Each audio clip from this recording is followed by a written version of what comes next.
I never thought a thesis would end up taking so much out of me. Sure, they told us it would be intense, that it would test our grit, and that it would define a part of our future, but I figured I had a good handle on things. After all, I'd been working non-stop since the beginning of the semester, piecing together every resource, every reading, every shred of knowledge I could find. My professors knew me for my dedication, my friends for my tenacity, and my part-time manager for my resilience under pressure. What I didn't see coming was the strain from something, or rather, someone I couldn't control. Living at home wasn't my first choice, but it seemed practical, at least when I started college. My dad had remarried about 5 years ago, a woman named Lynn, who he met through work. She seemed nice enough at first, though even then, I could sense there'd be some friction. Strong personality, was how Dad put it. But that was just a polite way of saying she could be overbearing, opinionated, and, well, difficult. For the most part, I avoided her attention. I figured that was the best way to maintain peace. But no matter how far I tried to stay out of her orbit, it seemed like she had a radar for moments when I needed to focus or find some peace and quiet. I don't think she meant it as malicious. At least not at first. But then again, I couldn't be sure. From the start of my thesis process, I worked in every quiet corner I could find: coffee shops, the university library, even the local park on mild days. But working from home was supposed to be where I'd get the majority of it done. I'd set up a small desk in my room and kept my supplies organized. It wasn't a big space, but it was mine, and it had served me well so far. Lynn, however, seemed to take issue with it. Or at least, she had an odd way of asserting herself. When I needed the quietest space possible to work through complex ideas or carefully cite research, she'd start a project nearby, vacuuming, reorganizing the kitchen, or once even loudly repainting the downstairs bathroom. It was exhausting, but I kept reminding myself that I was close to the finish line. The thesis was everything. It wasn't just a requirement, it was an opportunity to prove to myself and others that I could complete a serious academic project on my own.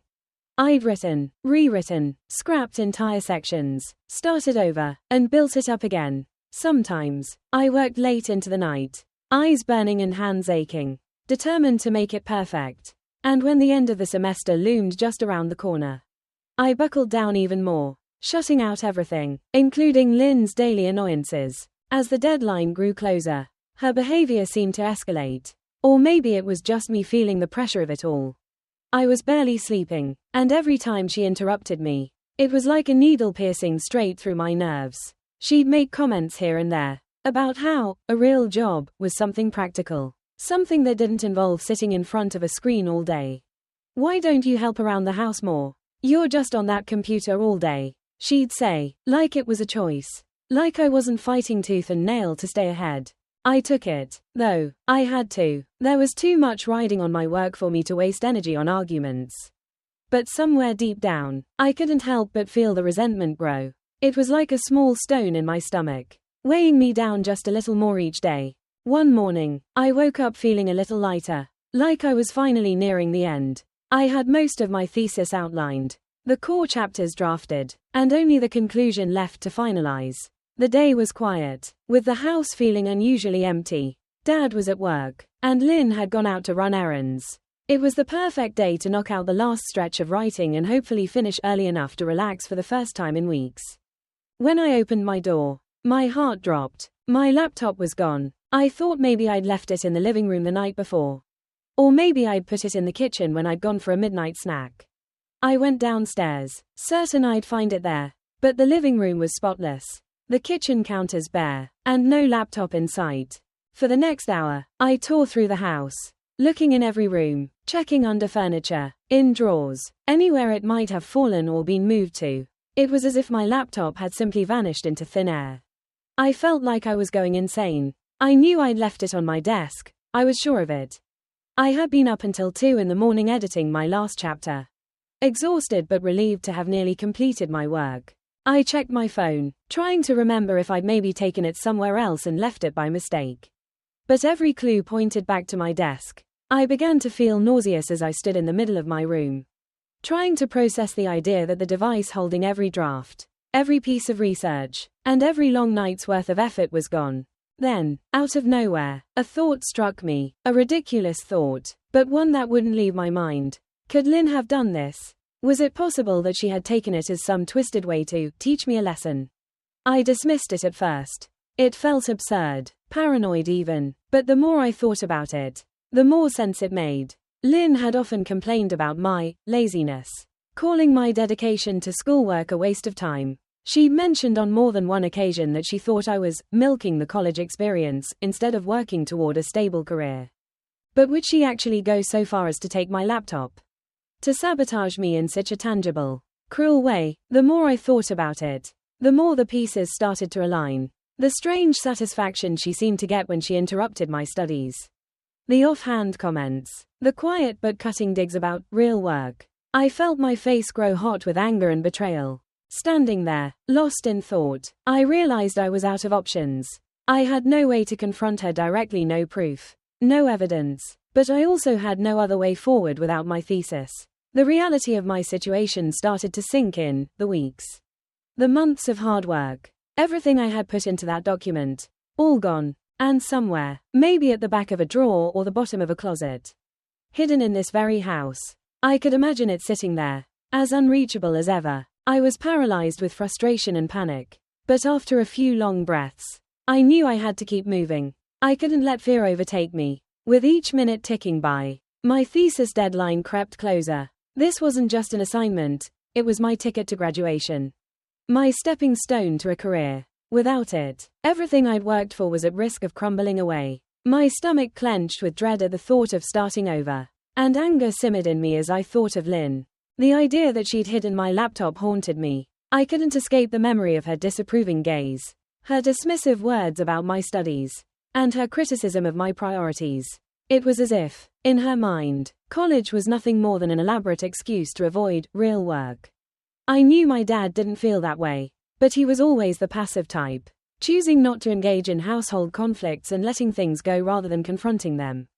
I spent the rest of that day turning over every corner of my room and even parts of the house, double-checking spots I'd already searched. Each time I came up empty, it felt like the walls were closing in a little more, pressing down with each second I wasted. At one point, I heard Lynn come back from her errands, and for a moment, I considered going straight up to her and demanding she tell me what she'd done. But as I stood there, my heart pounding, I froze.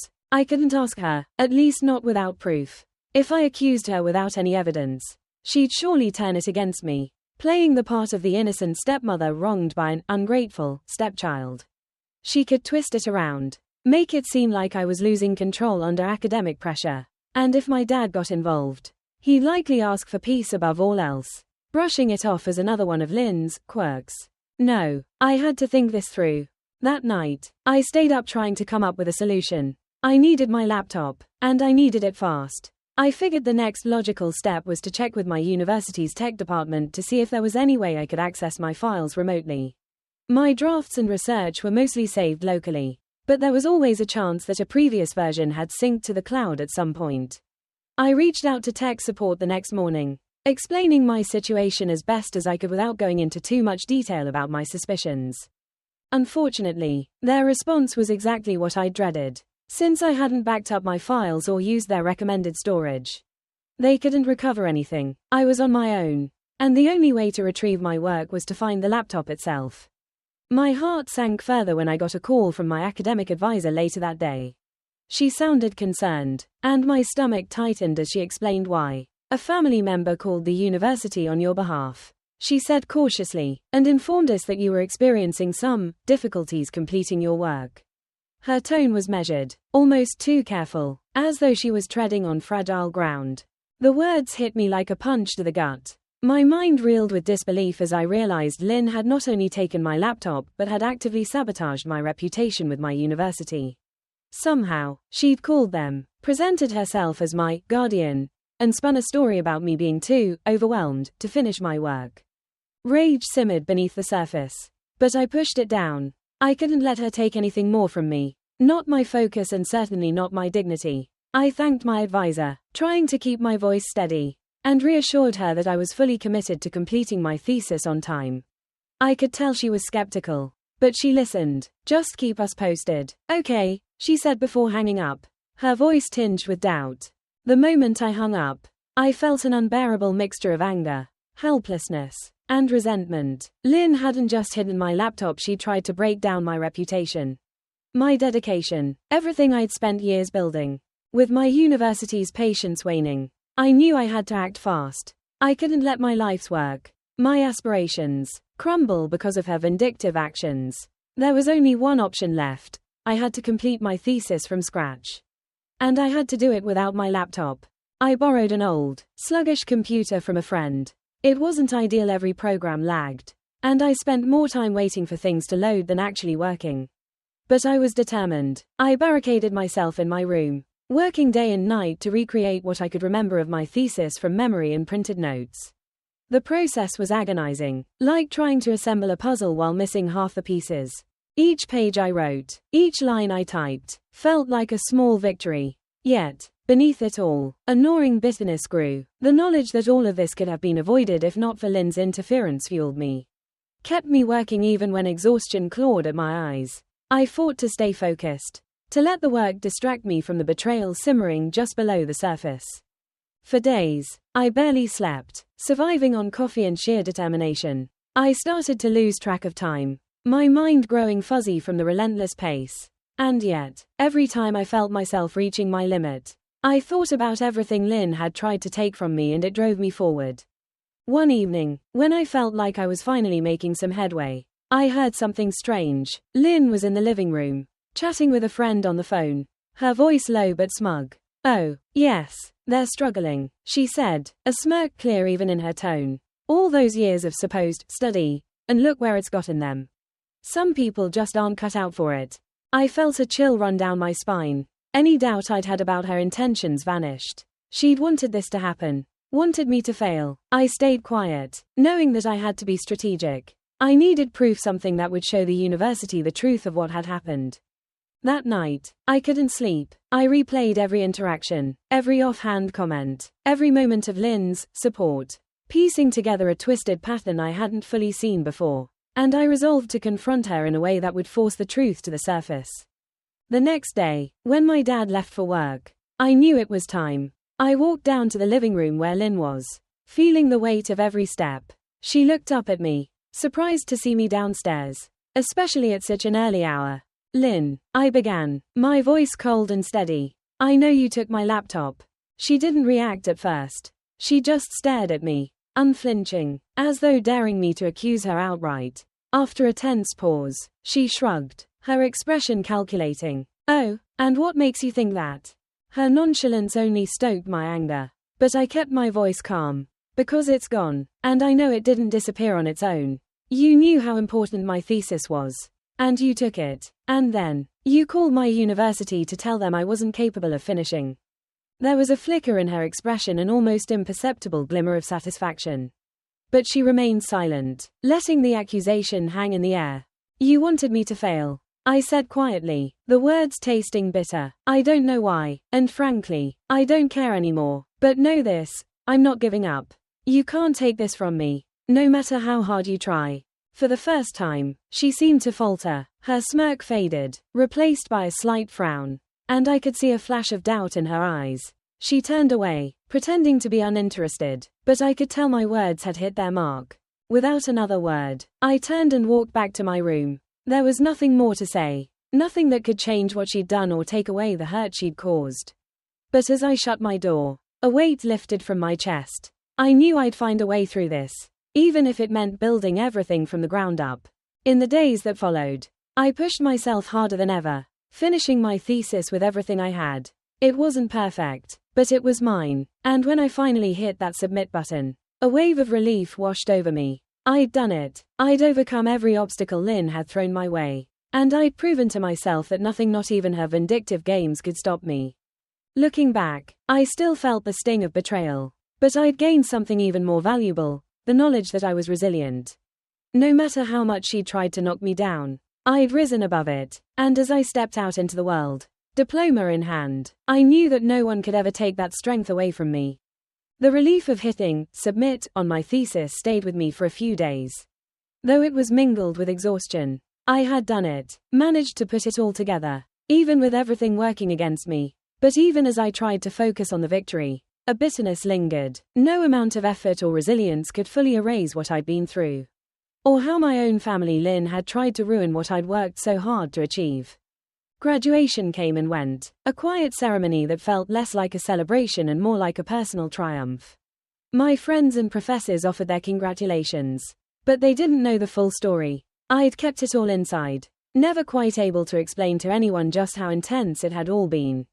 On the surface, I looked like any other student finishing a degree. But inside, I knew I'd been through something that had changed me forever. Returning home after the ceremony was surreal. Dad and Lynn hadn't attended, they'd had prior commitments. As they put it, though I knew better, it stung, but I had no choice but to let it go. My goal was to move forward and leave everything that had happened behind me. But the reality of living under the same roof as Lynn, after everything she'd done, made every day feel like a test of patience and self-control. Days turned into weeks, and eventually, I began making plans for a future that didn't involve staying under this roof. I found a part-time job while I searched for a more stable position in my field. Something that would allow me to finally move out and build my life on my own terms. Lynn continued her usual routine, pretending as if nothing had happened, as if she hadn't tried to sabotage my future. Part of me wanted to confront her again, to demand an apology, but I knew that, in her mind, she'd done nothing wrong. She'd never see my side, never understand the weight of her actions. One afternoon, as I was packing up some of my old school materials, I stumbled upon my thesis, printed and bound, ready to be filed away. Holding it in my hands, I felt a mix of pride and pain. This thesis represented more than just academic achievement. It was a testament to my endurance. A reminder of what I'd been through and come out stronger for. I couldn't help but think back to the day I'd confronted Lynn. How she'd looked at me with that cold satisfaction, as if my dreams were nothing more than a nuisance she'd gladly erase if she could. But standing there, looking at my work, I realized that none of it mattered anymore. Her attempts to hold me back had failed, and I was on my way to building a life beyond her reach.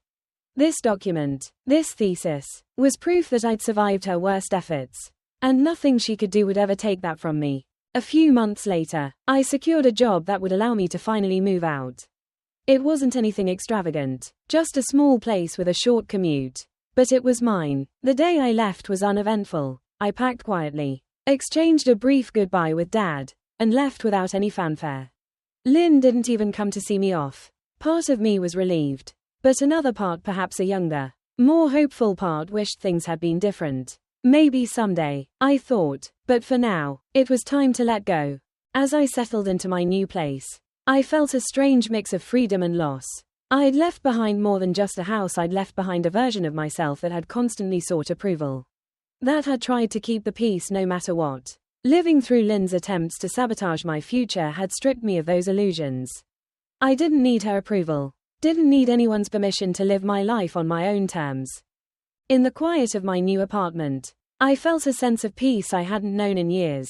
My days were my own, free from the constant tension and judgment that had shadowed my every move. Slowly, I began reconnecting with friends, building a support system outside of family. I learned to lean on those who cared for me without conditions or judgments. And with each passing day, I felt the weight of the past lift a little more. Looking back now, I don't feel the same bitterness or anger that once defined my memories of that time. I see it as a test, a painful, exhausting test, but one that showed me my strength. I'd faced betrayal, sabotage, and isolation, and yet I'd emerged stronger, more determined, and with a newfound resilience that would carry me through any challenge. The day I officially received my degree in the mail, I framed it and placed it on the wall as a reminder of everything I'd accomplished. Despite the odds, it was more than a symbol of academic achievement. It was a symbol of survival, of endurance, and of self-worth. No one could take that from me, not Lynn, not anyone. In the end, I learned that sometimes, family isn't defined by blood or legal ties but by respect, support, and understanding. I had found my family among friends and mentors who saw my value and encouraged my dreams. And as I looked around my new home, I knew I was exactly where I was meant to be, free, strong, and ready to face whatever came next.